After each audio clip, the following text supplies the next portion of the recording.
hold here and here, not here and here. Okay? It's here until the helps arrive. Okay? Like this. Okay, your instructor will say, okay, your patient have pulse, have breathing. What you're going to do? I don't know. Lateral.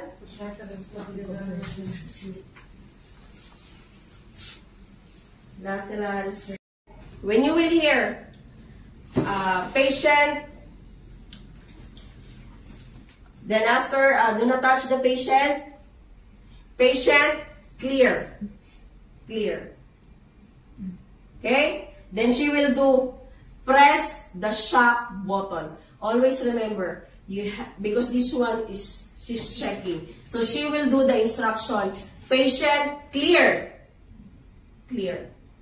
Okay? After, she will say, this one will instruct, press the shock button. Where is the shock button? The red one. Question, what if you are performing for the infant? You have to press infant. Okay? If your patient is an infant, you on this one and press for infant. Press the shock button. So, shock advice. So, after shock advice, proceed to CPR again. Okay? After performing CPR, and your patient and your instructor will say, okay, your patient now has pulse, but no breathing. So what is your priority now? Rescue breathing. So you perform C shape. How you will count? You count. 1. Wait. You count. What? No. You count. 1, 2, 3, 4, 5. 1, 2, 3, 4, 5, Louder. 6. Wait. 1, 2, 3, You count. 4, 5. I cannot hear. 1, 2, 3, 4, 5. I cannot hear. 1, 2, 3, 4, 5. 1, 2, 3, 4, 5. Okay.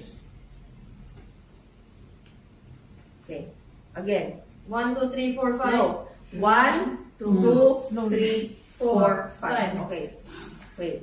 Count. 1, 2, 3, 4, 5. Tilt. Yeah. Every time you give air, you have to tilt. Up. Okay? After, down. Okay, now. 1,